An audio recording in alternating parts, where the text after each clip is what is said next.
Tá ótimo.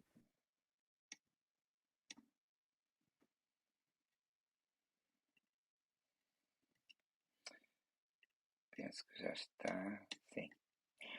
Ora, muito boa tarde em Lisboa, bom dia no Brasil.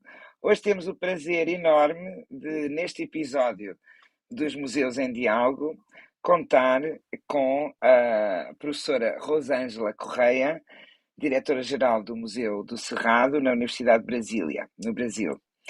É um dos exemplos mais interessantes e notáveis de museus de banda larga que tenho visto nos últimos tempos, cruzando imensas áreas disciplinares, arte, história, ciências da vida, biodiversidade, gastronomia, enfim, o Cerrado como microcosmos, cultura, natura.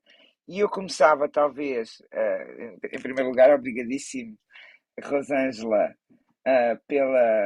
por ter aceito este nosso convite, e começava, talvez, por si, por, quer dizer, bem, talvez, e não esquecendo, que se calhar muita gente que nos está a ouvir não sabe o que é o Cerrado, não é? Mas eu tenho a certeza que isso vai explicar, porque é um habitat desconhecido, talvez das pessoas não tão familiarizadas com o Brasil. Mas eu já tive a oportunidade de estar em Brasília e eu gosto imenso daquela paisagem, por acaso.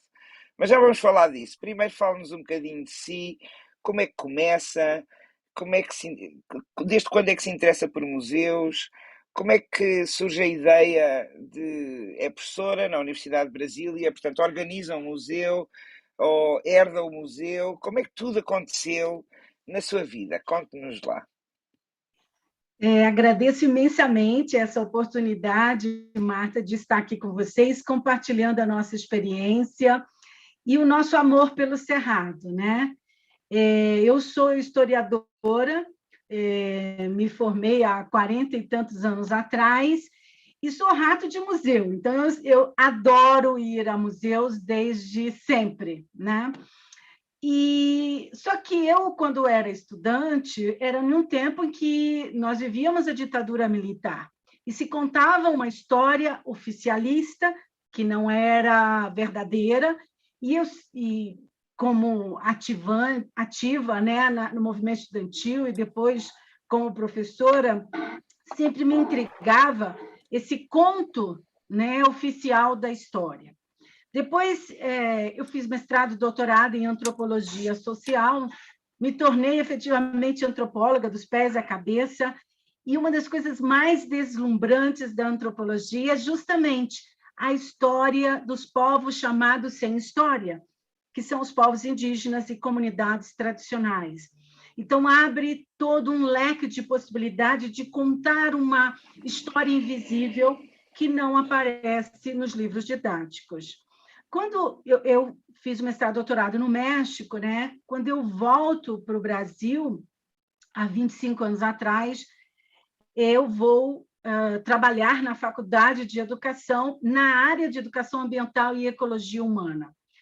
E aí eu descubro o quanto eu, como serratense de corpo e alma, porque aqui nasci, sou das poucas mulheres que não posso mentir a minha idade, pois não tenho mais que 62, Brasília vai cumprir 62 anos, dia 21 de abril, eu tenho 61, né? Eu não conhecia o meu lugar. O meu lugar Certo. enquanto pessoa, né? E o meu lugar nesse espaço que é o Cerrado. E aí começa um processo de descoberta profundo, maravilhoso. E isso, me posso interrompê-la, desculpe. E isso Sim. quando regressa do México, porquê? Houve alguma coisa que a motivou? Quer dizer que estudou? Quer dizer, como é que se dá essa consciencialização? Teve alguma coisa a ver com o seu doutorado? Portanto, começar a estudar os assuntos mais de forma mais aprofundada? Ou foi experiências que viveu no México? Como é que se dá esse acordar, digamos? É engraçado porque tudo que eu fiz no México não tem nada a ver com o que eu faço agora, propriamente dito, né? A minha tese de doutorado, por exemplo, foi sobre a agroindústria do limão no estado de Que interessante, Colima, que a interessante. noroeste do México, né?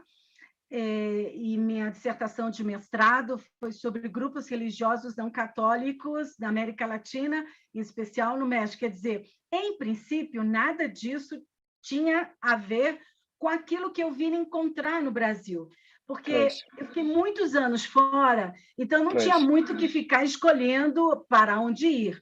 Como eu sou de Brasília, houve a oportunidade de vir trabalhar na Universidade de Brasília, e, ao entrar para a Faculdade de Educação, abre-se um universo completamente diferente. E eu tive a felicidade de trabalhar com mais duas antropólogas, as professoras Leila Chalub e Laís Mourão, que dávamos a disciplina de Antropologia e Educação no primeiro semestre para os estudantes de pedagogia. E aí era descobrir, mas bem assim, promover nos estudantes, né, a inquietação de quem somos nós, né? O que é ser brasileiro? E aí foi quando eu também descobri que, antes de ser brasileira, eu sou serratense. E aí, em todo movimento de educação ambiental, nós sempre trabalhamos em 3 níveis. A ecologia interior, onde você precisa realmente trabalhar emoções, sentimentos, corpo, alma e etc. A ecologia social, para que esse indivíduo possa, então, incorporar-se no coletivo e, a partir daí, poder efetivamente fazer, né, coisas, ações locais, né? E a ecologia planetária. Só que o planeta é muito grande, né? Então, como atuar a nível planeta? Então, eu resolvi atuar a nível de cerrado. E, nesse caminhar, né, os livros didáticos são péssimos, péssimos. Para você ter ideia, nós analisamos 20 livros didáticos que são usados no Distrito Federal o ano passado, e nenhum deles fala sobre os povos indígenas e comunidades tradicionais do Cerrado. E, quando se fala da biodiversidade... Mas sempre, desculpe, só para... Foi sempre assim ou é agora uma tendência recente política? Sempre foi assim? Sempre assim, e agora pior, né? E agora porque pior, aí claro. Existe um desmonte no país político e, consequentemente, ideológico, né? Então, a escola, ela desinforma sobre o que, de fato, é o Brasil. Então, no imaginário da sociedade brasileira, o legal é a Amazônia. Não estou dizendo que não é. Claro, dizendo, né? Claro. Que o Brasil é mais do que a Amazônia.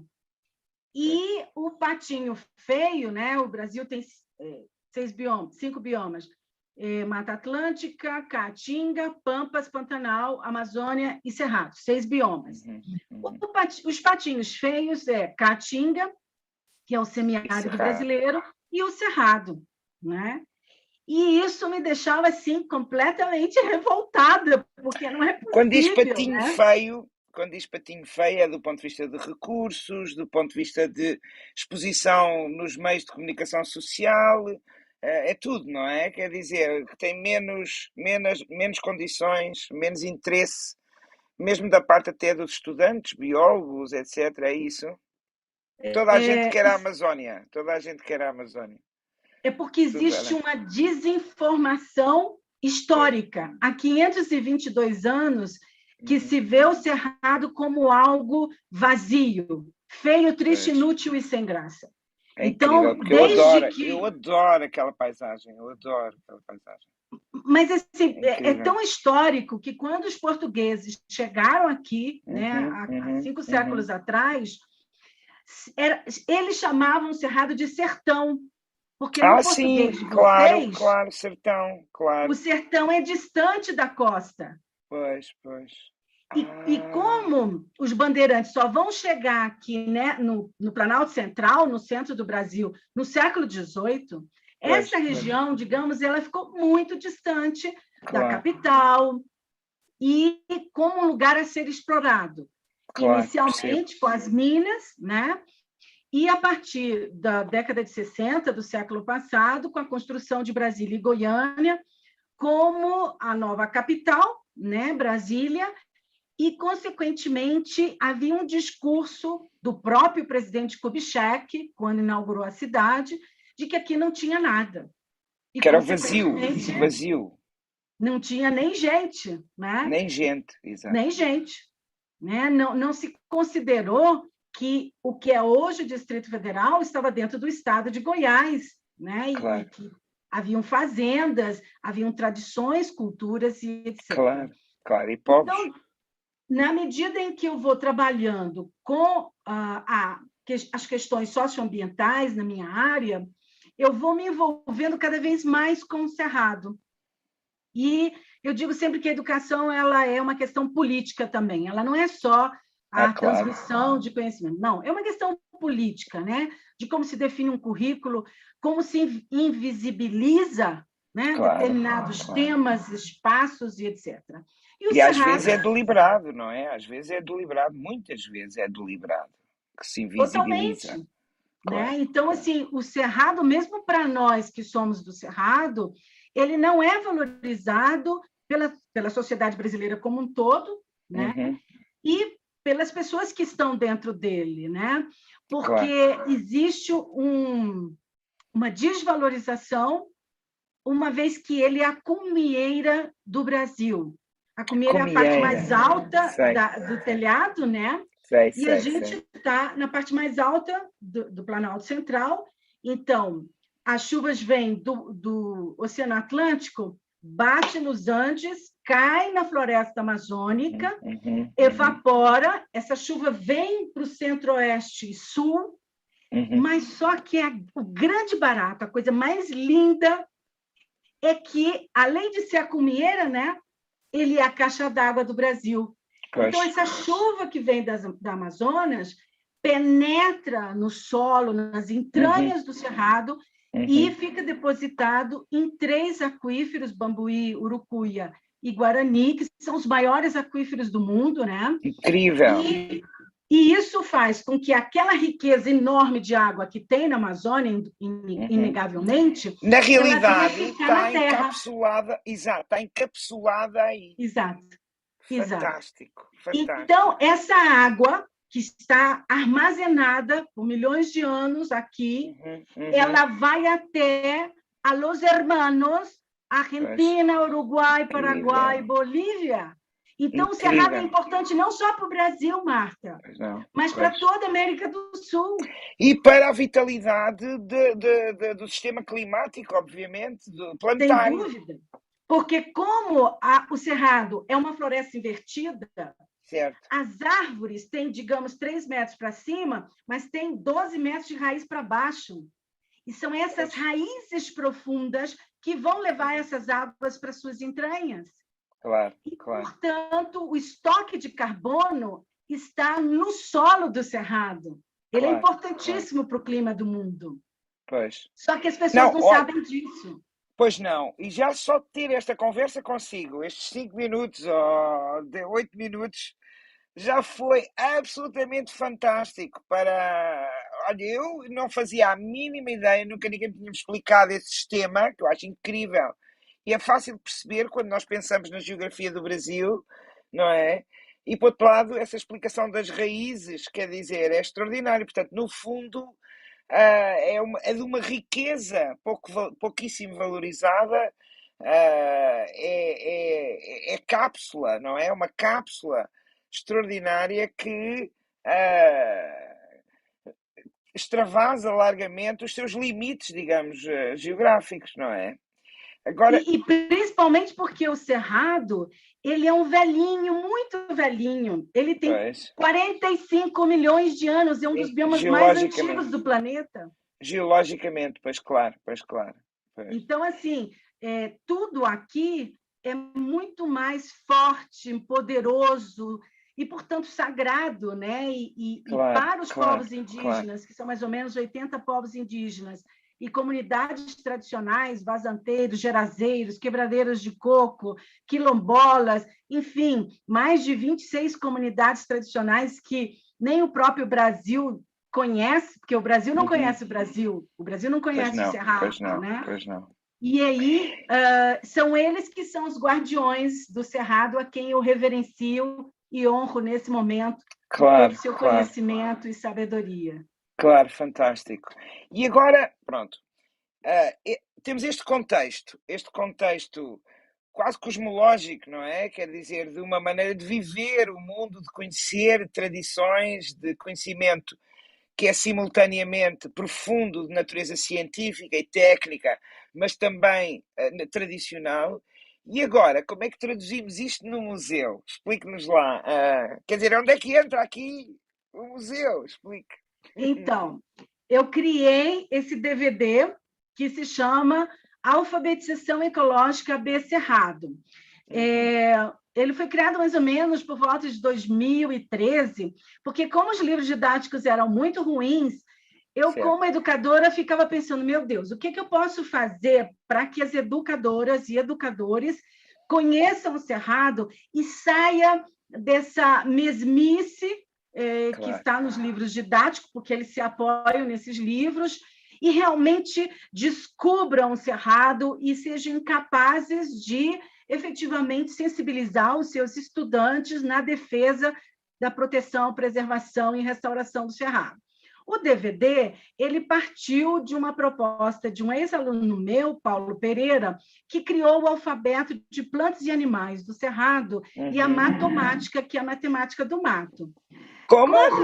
A matomática. Fantástico, é matemática genial do mato. É genial o nome, é genial. E aí, quando eu conheci a proposta dele, né, que é professor da rede pública do Distrito Federal, eu falei, nossa, Paulo, ele chama Paulo Pereira, que é uma árvore do Cerrado, o apelido dele. Paulo Pereira, isso é um mal barato, a gente tem que botar isso em uma mídia para poder expandir. Aí eu consegui um dinheiro, que tudo é difícil, eu consegui fazer 3.000 DVDs, né? Fantástico. E aí, botando a boca no mundo, eu falo para caramba, palestras em tudo quanto é escola, nos meios de comunicação, enfim. Aí passaram-se 4 anos e a minha laptop quebrou. E eu tive que comprar uma nova laptop. Quando ela chegou, que eu olhei, não tinha onde enfiar o DVD. Já não tem. Mas já não há, tem. Já não há. Aí eu falei, meu Deus, se eu não tenho, os outros também não vão ter. Nisso, eu fui fazer o pós-doutorado na Universidade de Lisboa, 6 meses, e 6 meses na Universidade Autônoma de Barcelona. Olha, que pena não nos termos conhecido. Onde é que fez, já agora, parênteses, onde é que fez o seu pós-doutorado aqui em Lisboa? Eu fiz com a ecologia humana, com a área de ecologia humana. Interessante. Sim. E aí dei algumas palestras, e foi o tempo para amadurecer o que eu tinha na minha cabeça, que era criar um museu virtual. Claro. Olha, Rosângela, foi acho que é a primeira vez no mundo que a inovação informática dá origem à criação de um museu. Não sei se está a ver, quer dizer, é fantástico. Nunca tinha ouvido uma coisa destas. Genial. Sim, porque já que eu não tinha como dar seguimento a essa proposta, que era muito legal, os professores gostavam muito, porque além da alfabetização, a gente botou música, vídeos, textos, uma descrição completa do Cerrado, assim, para eles terem uma base mínima para saber, né, o que é o Cerrado, o que o Cerrado tem, enfim. Aí eu comecei a botar no papel como eu imaginava o Museu do Cerrado. Só que eu nunca tinha mexido com informática. Botei no papel, voltei para o Brasil, aí pedi ajuda para uma pessoa, mas estava muito ocupada, que era técnica. Virei para o meu filho, que é o meu grande parceiro, um cara genial, não é porque é meu filho, não. Chama Bruno Correia, é biólogo. Eu falei, Bruno, preciso que você me ajude. Mas ele era da biologia, também não tinha patavina de informática, mas, sabe, os jovens procuram tudo no YouTube, não sei o quê. Aí sabe tudo, sabem tudo. Isso, aí eu quero isso, eu quero aquilo. E aí a gente começou a construir fisicamente o Museu do Cerrado, e ele foi inaugurado no dia 18 de julho de 2017. Então, a gente já está aí há quase 5 anos, a gente vai fazer esse ano. E para você ter ideia, nós temos hoje 1.150 galerias 5.763 imagens, 12 mil acessos por mês, aproximadamente, de 26 países, de 4 continentes. Incrível. Então, eu posso te dizer que sem apoio nenhum... Exato, sem apoio nenhum, a não ser da universidade, porque a universidade acarinha e acolhe o museu, não é? Virtualmente, Sim. a sua infraestrutura. Mas também foi o museu que sofreu menos com a pandemia. Ouça, Rosângela, as pessoas não deixaram de visitar o Museu do Cerrado por causa da pandemia, portanto é fantástico. Ao contrário, a pandemia nos ajudou. Isso, a pandemia ajudou. Olha, e para as pessoas, sobretudo as que não estão no Brasil, mas também as que estão no Brasil, porque conhecem pouco, como diz, esse bioma tão importante, quer para o Brasil, quer para o planeta, mostre-nos lá faça-nos lá uma visitinha guiada pelo museu. Embora, evidentemente, e agora aproveito, eu acho que não saudei, enquanto vai partilhando o ecrã, a tela, eu vou dizendo às pessoas que estão a seguir-nos no YouTube, para, caso queiram deixar alguma questão para a professora Rosângela Correia, ou para mim, tanto faz, deixem no chat que eu daqui a bocadinho vou apanhar. Então vamos lá a esta visita guiada fantástica. Bem, eu adoro esta rosa, esta flor. É uma mandala. Aqui. É uma mandala. É uma mandala. Uhum. Porque, assim, a nossa ideia é que na natureza tudo está interconectado e tudo é interdependente. O Cerrado, ele é a conexão, ele é o coração do Brasil, é ele que conecta todos os biomas brasileiros através das suas águas, porque as águas do Cerrado vão até pampas que não têm limite físico com o Cerrado. Então, o museu pode ser acessado qualquer hora do dia, da noite, por qualquer pessoa de qualquer lugar do mundo, desde que tenha acesso à internet. Então, o endereço é museucerrado.com.br, né? E aí, nessa mandala inicial, né, a gente, claro, pode começar por qualquer lugar, né? Se você entrar na biodiversidade, então a gente vai ver a questão do solo, do fogo, da água, do ar, da flora, da fauna, como fazer jardins, né, com as espécies do cerrado, os fungos. Duas coisas muito importantes, né, que é a taxidermia e ilustração científica, que muitas vezes isso é muito científico, mas ele é fundamental na divulgação científica, que é um dos objetivos do museu. E, geralmente, quando se fala de biomas, né, as pessoas, os seres humanos ficam excluídos. Então, como antropóloga, eu fiz questão de mostrar quem são os povos indígenas do Cerrado, as comunidades tradicionais, as mulheres que são fundamentais de manter o Cerrado em pé, quais são os sítios naturais sagrados no Cerrado, as festas que não pode, né, faltar, porque isso é cultura, isso é tradição. Já existe o Festival dos Povos do Cerrado, encontros de culturas tradicionais da Chapada dos Veadeiros. Nós já temos um TICA, um território e área conservada por povos indígenas e comunidades tradicionais, que é um modelo da ONU para reconhecer aquelas comunidades que conservam não só o ambiente, como suas tradições. Então, aqui a gente vai mostrando, por exemplo, se você clicar aqui em comunidades tradicionais, você vai descobrir um universo incrível, né?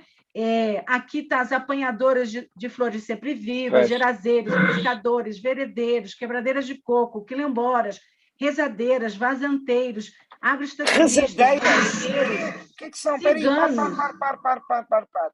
O que são os vazanteiros?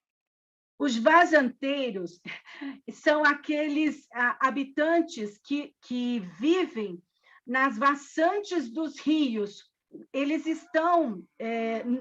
Eles vivem de acordo com o movimento dos rios, né? E aí, quando baixa as águas, é onde eles fazem a agricultura. Então, um sistema tradicional agrícola super interessante, né? Comunidades de fechos de pasto, ciganos, parteiras, povos de terreiros, retireiros de Araguaia, benzedeiros, vacarianos, enfim. Incrível. Incrível. Aí, assim, além disso, a gente fala dessas agriculturas tradicionais, né, que ainda persistem.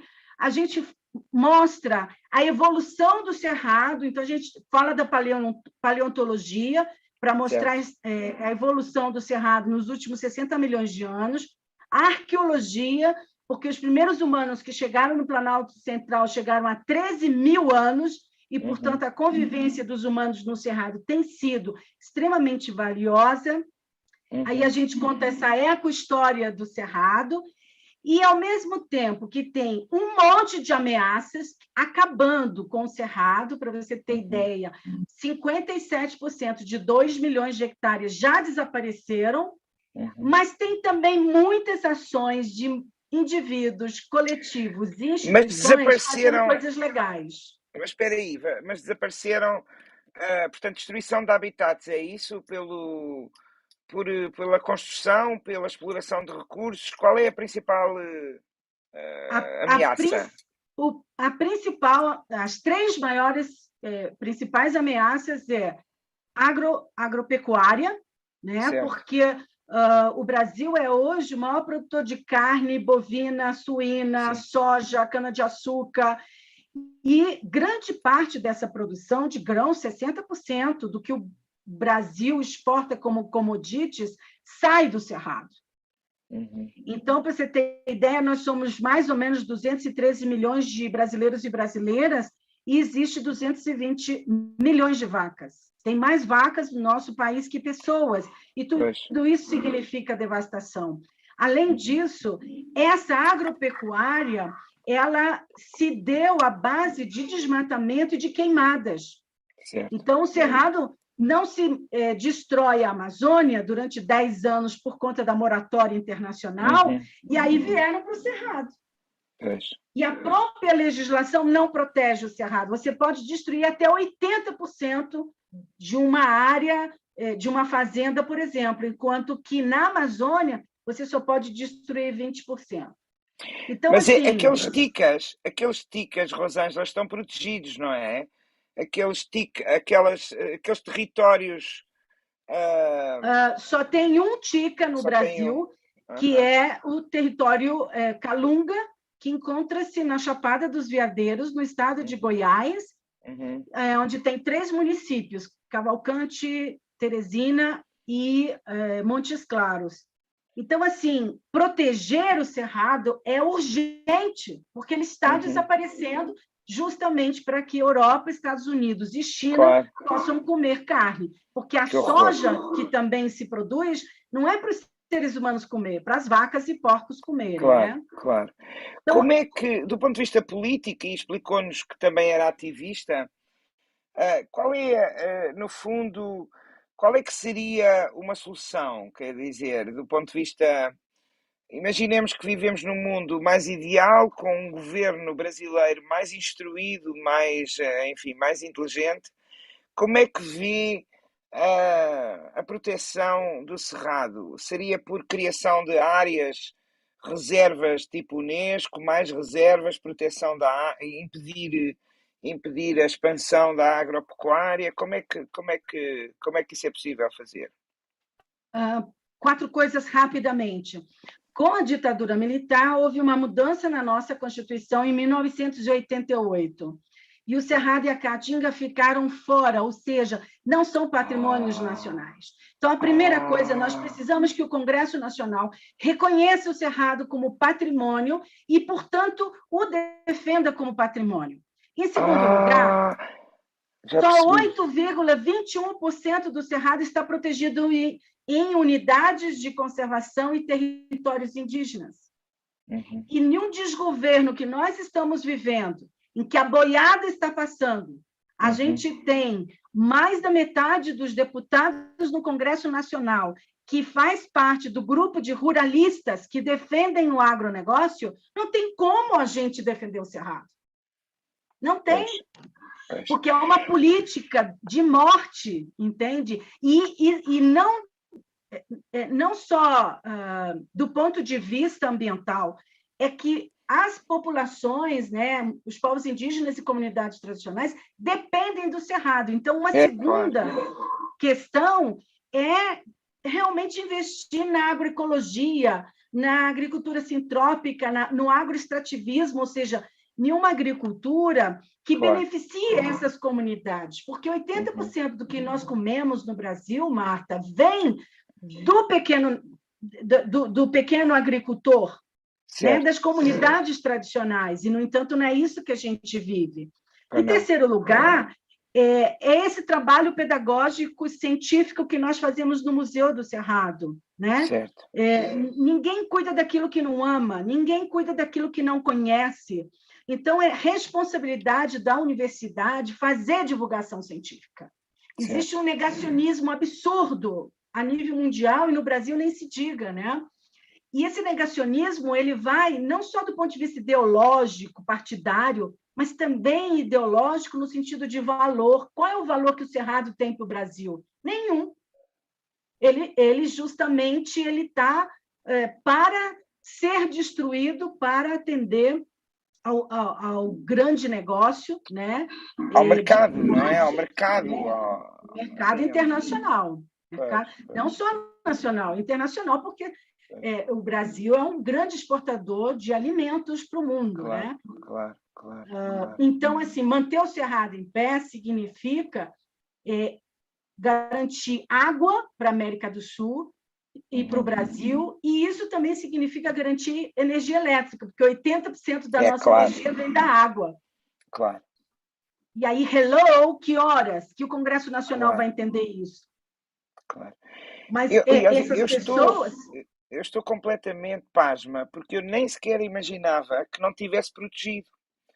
Quer dizer, do ponto de vista de património natural, como é possível? Quer dizer, pergunto eu, como é possível não estarem, serem biomas, portanto, no fundo, dos 6 biomas, só os 2 que estava a falar, que eram os patinhos feios, não são considerados património. Não, nós temos um projeto de lei no Congresso Nacional.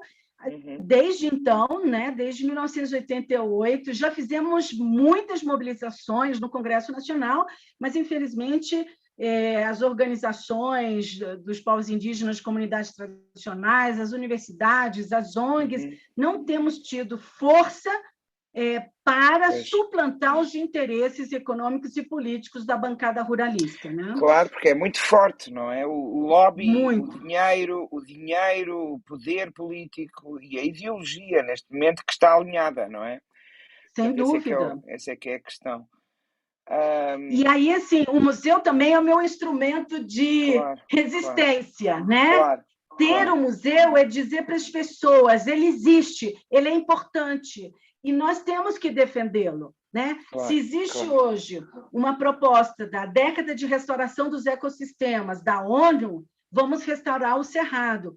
Então, fisicamente, nós não existimos, mas nós estamos em eventos, em podcast, em lives, né? Como agora, quando existe, sem a pandemia, a gente vai para congressos, seminários, enfim, a gente está sempre tentando estar presente, não só virtualmente, mas presencialmente. Né? E aí a gente tem aqui a parte educativa, que inegavelmente é muito importante, os artistas que têm o Cerrado como inspiração, porque isso é muito importante, né? Dar espaço para a beleza, para a música, para o artesanato, para o teatro, para a dança, para a literatura. Eu explorei essa, adorei, achei incrível, foi a parte que eu mais gostei, a maneira como se cruzam as artes, gostei muito, muito, muito. Acho que convido toda a gente a ver. E também adorei isto, que são as raizeiros, exato, os raizeiros aqui exato, incrível então, isto. As pessoas que conhecem muito o Cerrado e que nos curam, né? Das nossas dores físicas, mas a gente também tem a cura da alma através dos florais do Cerrado, que é uma outra dinâmica de cura através das flores, né? Como as flores de Bach, que vocês têm aí na Europa, a gente tem os florais do Cerrado. E aí, assim, a gente tem exposições virtuais também, para que as pessoas, igual que vai para o museu, né, pode conhecer as nossas exposições. Claro. Nós temos, nesse momento, 10 exposições de diferentes temas e pessoas, né, bem bonito. A gente tem notícias, tudo que a gente sabe que está acontecendo, a gente está divulgando. A gente tem o Ecomuseu do Cerrado Laiserderne, que toda iniciativa individual, coletiva ou institucional é divulgada aqui. Então, a nossa ideia é que o Ecomuseu possa ser o maior do mundo, porque onde tiver alguém fazendo uma coisa legal no Cerrado, tem espaço no Ecomuseu. E aí ele está hospedado no Museu do Cerrado. A gente fez o calendário de flores do Cerrado desse ano. Quem quiser declarar o seu amor, manda para a gente a poesia, a cordel, pensamento ou música que a gente divulga. Fantástico. Aí, é claro, nós somos da Universidade de Brasília, existe um volume de teses, dissertações, monografias, artigos, né, em todos os campos, os nossos parceiros, a nossa história. Nós somos um museu de paisagem, onde a paisagem não é só material, biológica, mas ela é imaterial, né, antropológica, nossa missão, os valores, a equipe. Então, como eu faço parte da universidade, o Museu do Cerrado se tornou um projeto de extensão. O ano passado, por exemplo, eu tive 40 estudantes de 18 cursos da universidade, porque qualquer um pode participar com a gente. Então, os estudantes fazem pesquisa e o resultado das pesquisas vem para o museu. E aí, se quiser falar com a gente... Uma coisa que eu não estava, quer dizer, isto, não sei se as pessoas têm noção, quem nos está a ver, é que o enorme trabalho de coleta, de tratamento de dados, de imagens, de interação com as diferentes populações, com as comunidades, quer dizer, isto é absolutamente incrível o trabalho que está aqui, não é? Quer dizer, que as pessoas folheiam agora como folheiam, não é? No smartphone, uma coisa rápida e acham que... Mas, quer dizer, há aqui, de facto, um trabalho extraordinário. Portanto, ia-lhe perguntar precisamente pelos recursos que tem vindo a ter desde 2017, quando o museu foi criado, para conseguir... enfim, tanta informação, tanta participação comunitária, tanto engajamento social, quer dizer, são sobretudo alunos, como é que... Fala-nos lá um bocadinho mais sobre isso, até para ser um exemplo para outros. Como nós temos aqui em cima, a gente tem o nosso acervo, que é o que nós produzimos enquanto museu, e a gente tem a biblioteca. Então, a gente está completamente aberto, né, para divulgar livros, podcasts, periódicos, vídeos, reportagens, publicações acadêmicas que os outros produzem. Então, nós somos ponte de divulgação. E aí um vai passando a boca para o outro, aquela coisa, né, que muitas vezes o restaurante, a maior publicidade é o gosto do cliente, né? Então, a gente realmente não tem dinheiro, porque assim, a gente tem um desmonte da educação e da ciência no Brasil, especialmente nos últimos 2 anos, não existe investimento. Então, aqui, o museu ele é um espaço de resiliência, né? E, consequentemente, o custo para manter um museu virtual é muito mais baixo que um físico, porque não existe assim, pagamento para a equipe, são bolsistas ou são extensionistas voluntários. E a infraestrutura é da universidade, não é? Quer dizer, o servidor e tudo isso. O servidor nós tivemos que tirar da universidade porque nós tínhamos... Assim que a gente inaugurou, para você ter ideia, caiu o museu numa sexta-feira e o funcionário só voltava a trabalhar na segunda. Aí, Marta, eu falei, não posso. O museu ele tem que funcionar. Então, eu não posso depender da universidade, eu pago do meu salário.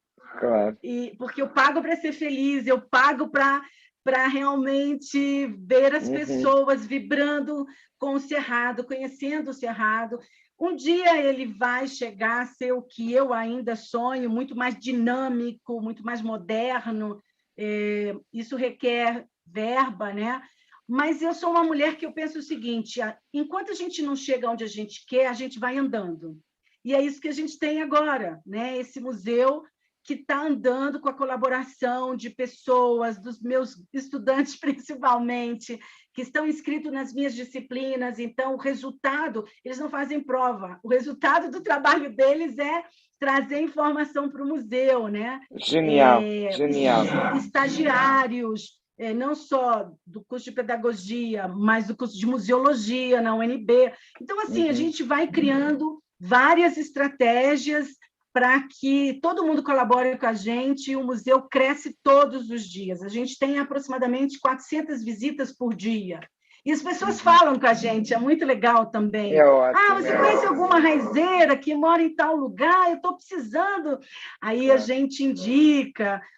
Teve um dia uma menininha de 7 anos que escreveu para a gente como é que a gente faz um criatório de borboletas. Aí o meu filho, que é biólogo, ai meu Deus, como é que eu escrevo, né, um texto para ela entender e fazer lá? Então, assim, a gente está em contato com as pessoas. Hoje mesmo à tarde eu vou dar uma palestra numa escola pública.